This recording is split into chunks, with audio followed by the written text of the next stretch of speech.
House of the Dragon is having a bit of a rough time redeeming Game of Thrones. The wounds inflicted by the final seasons, Season 8 especially, may never heal, but new areas of the brand can be established and strengthened to make up for it. Conveniently, George R.R. Martin had already written several spin-offs HBO could piggyback off of. Their first choice, a historical account of the Targaryen dynasty called Fire and Blood, specifically the chapters involving a war of succession known as the Dance of the Dragons, not to be confused with the 5th book in the main A Song of Ice and Fire series George keeps distracting himself from finishing.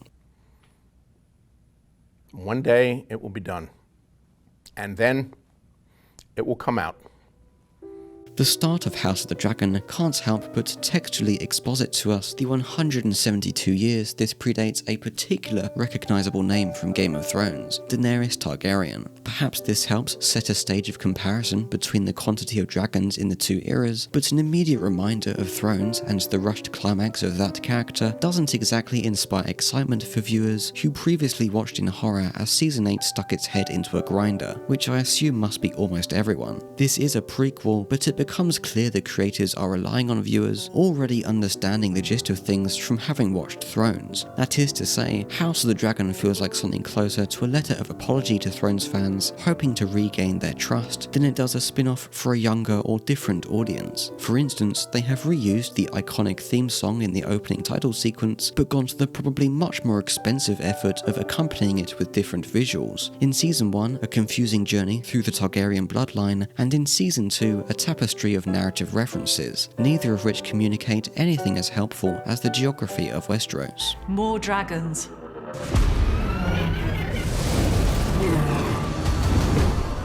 Having sold normies on the spectacle of dragons, as if that was difficult, a spin-off involving a golden age of dragons and the war between them was an easy choice to make, adding a condensation of the political intrigue Thrones spent most of its earlier seasons traversing, and the showrunners who ruined their reputations along with the later seasons, distancing themselves as much as possible, just made marketing a return to form even easier. However, contrary to the Ice and Fire books, Fire and Blood doesn't provide an already broad foundation for what is effectively a high production value medieval fantasy soap opera. The war has an already written end they can head towards, and the unreliable narrators from which the history was outlined give them more leeway to take liberties with how exactly things went down, but in terms of filling out the details, they're in a similar position as D&D were when they deviated from and then ran out of books. Our queen's nature is fire and blood.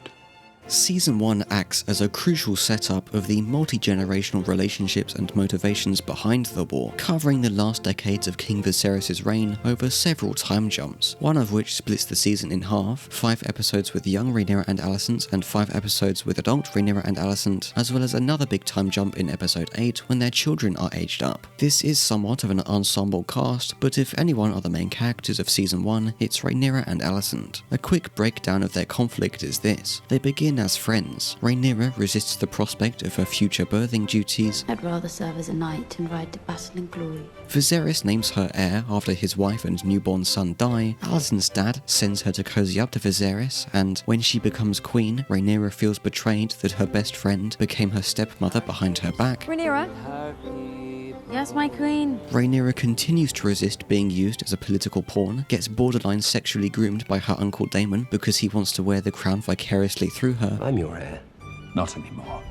But instead she ends up sleeping with a Kingsguard she has the hots for called Criston Cole. However, her supposed fornication with Daemon causes Viserys to put his foot down and set up her marriage to Laenor Velaryon. You will wed Sir Laenor Velaryon. And Criston Cole You want me to be your whore? is recruited by Alicent, the two of them resenting and envying the two-faced freedom with which Rhaenyra irresponsibly indulges in her desires, which she continues to do after the time skip by having children not with her gay husband, but with Harwin Strong. Sooner or later you may get one who looks like you.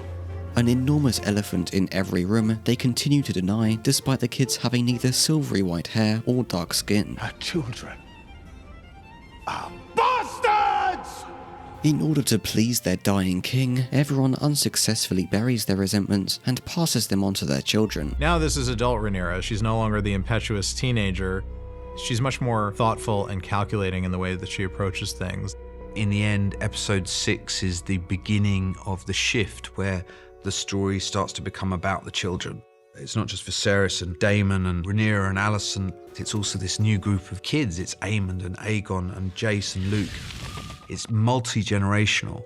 It is a story about family and about parents and children, and so one of the themes that we are exploring is family beefs getting passed on to our children and things that we do for our children that we maybe shouldn't. Okay. Luke! He's a leaner Daemon. I always like the idea that he sort of leans. It felt like he was happy to watch them all implode.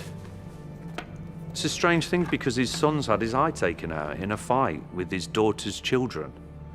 Again, family stuff, you know. Viserys has a soft spot and an affection for Rhaenyra. And even that affects his marriage, that he doesn't stand up for his own children. For Alicent, it's finally boiling over all these years of playing that proper, I will not express myself emotionally in any way, shape or form, and she loses her shit. And it's a joy to watch. Alicent wants an eye for an eye.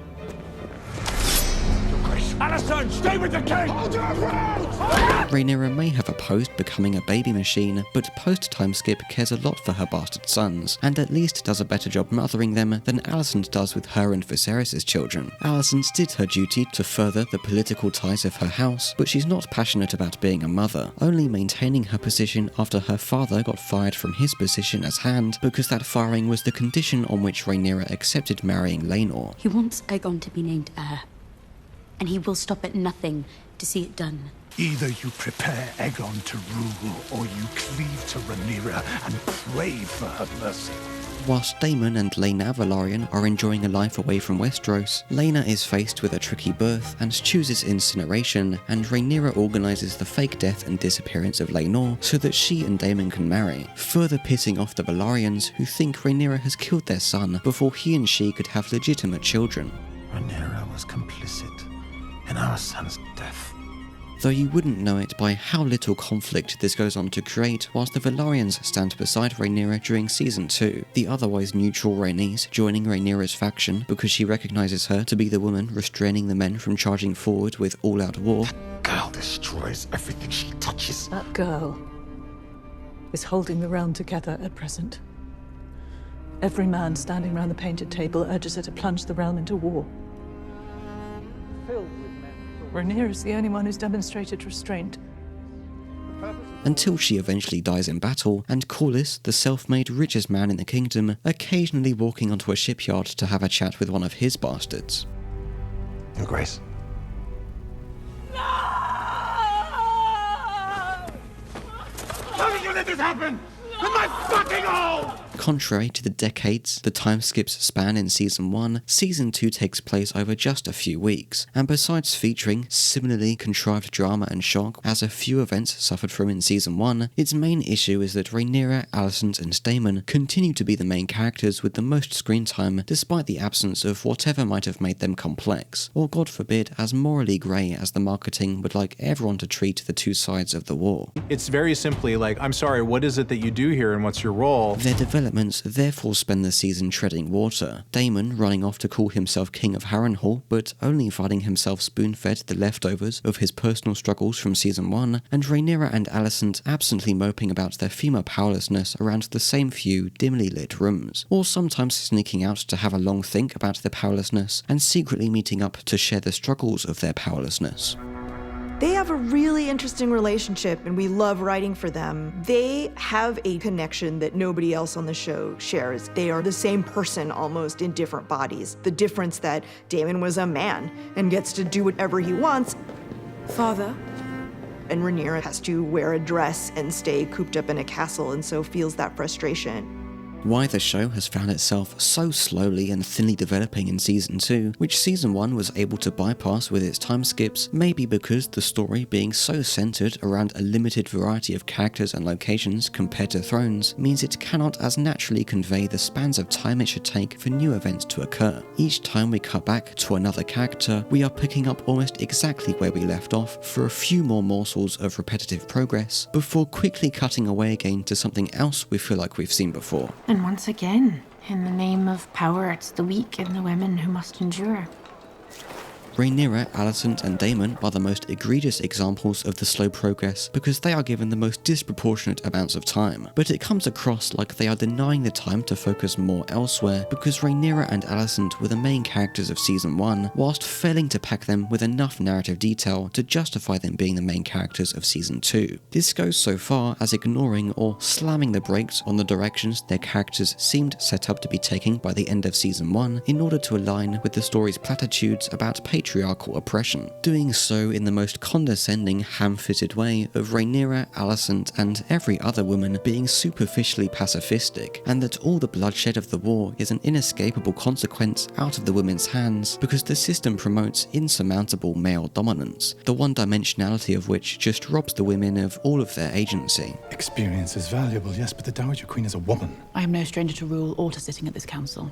There's something in Rhaenys that actually, it perversely wants to cling to this idea that it is just that the status quo is fundamentally sexist and that the patriarchy cannot be touched.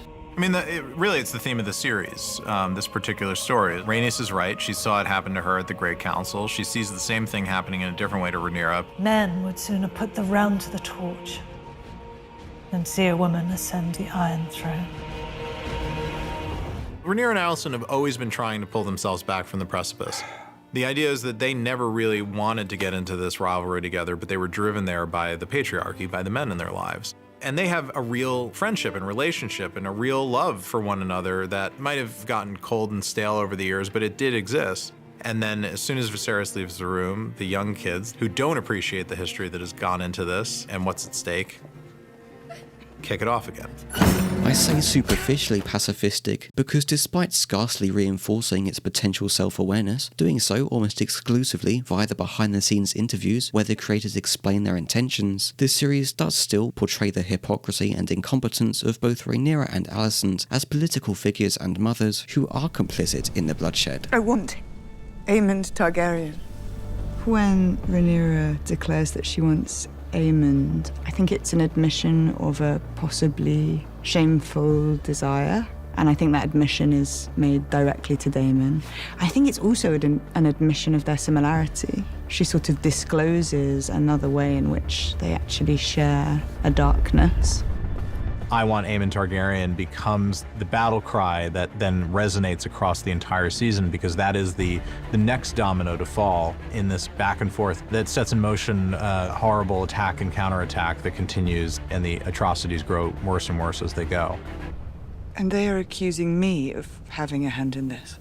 I think the death of the prince is a paralyzing event in the story for Rhaenyra. It marks a reckoning with what her desire can do. Her vengeful feeling caused the death of another child, and causality suddenly starts to feel threatening, like one can set things in motion that one would never anticipate. Claire gave us such freedom, and something I spoke to Claire about was women's rage. And I think we saw Rhaenyra in Season 1 keep a lid on intense feeling, and I was really excited to find out what happens when you take the lid off that. It only could have been infinitely more interesting and thrilling had they taken the route Season 1 laid out for them of Alicent and Rhaenyra vying for the throne because of motivations they can be explicitly blamed for stemming from their upbringings, whether it be power-hungry ambition, vengeful violence, pettiness over their childhood rivalry, discontent with the patriarchal system, or, in Alicent's case specifically, using the patriarchal system to her advantage by manipulating her unwilling son to usurp the throne so she can rule from the shadows, until realizing she doesn't actually want anything to do with the danger that brings. That does almost occur to a certain extent, only it doesn't go anywhere in Season 2 and is largely played off as a byproduct of Alicent already nobly taking care of the work Viserys was too sick to, conforming to and failing to reverse the power-grabbing wishes of her father, infusing the palace with her religion, and failing to comfort or advise Aegon. The significance of Viserys' intentions died with him. The flimsy reasoning she uses to justify crowning Aegon isn't some calculated move to take advantage of Viserys' sickness, but that she genuinely convinces herself Viserys changes his mind about who he wants to succeed him on his deathbed, when in actual fact he was having a nice old drugged-up ramble about Aegon the Conqueror's prophecy of the Song of Ice and Fire, something the series made a bold move in making his motivation for naming Rhaenyra his heir, not least of all because the disappointing anticlimax the Long Night turned out to be in Season 8 is now forever ingrained in House of the Dragon. Viserys' obsessed with the idea that they may be around the corner from the end of the world. And we felt like it was a really good way of adding this weight to the notion of Rhaenyra becoming queen. Instead of her wanting to do it out of ambition, she was being handed down a responsibility to bring everybody together to fight the incoming White Walker problem that, in fact, we knew would not show up for another 170 years.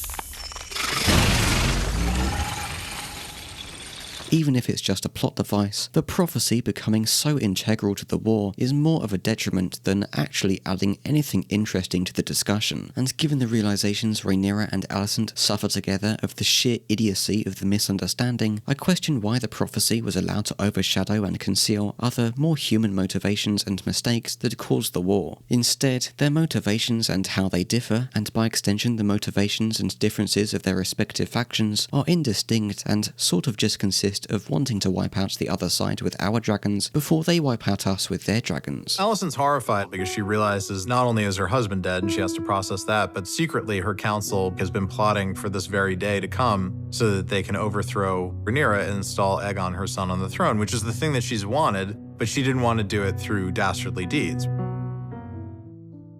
Like the interesting directions the main cast don't take because they're too busy stamping their feet in place, the supporting cast also have sparks of interesting ideas that manage to make it through the cracks of screen time they are given, such as Jace confronting Rhaenyra about being a bastard at the same time as we are introduced to the Targaryen bastard dragon riders who all manage to sneak out of King's Landing without getting noticed to die horrible deaths, except for the two who were obviously going to successfully claim dragons because they were the only ones to have shown up in the earlier episodes. Plot beats and the developments of new character traits are either extremely telegraphed like this, or left with generic remnants of the grey flesh attached to whatever barebones obligations they have to exist, just in case they have to move the plot an inch forward at some point later on, or if it would be more distracting if they simply disappeared. Season 2 making such uncompelling progress after the potential that was set up by Season 1 is bad enough, but how thin and empty it manages to be despite being restricted to 8 episodes that took 2 years to come out makes the show already abandoning the interweaving consequences that made early Thrones so good in favour of the contrived shock and spectacle that made later Thrones so bad all the more obvious. This writing was on the wall with a few bad discrepancies in Season 1, like the crab people leaving their hiding places in order to chase an obvious trap set by Daemon.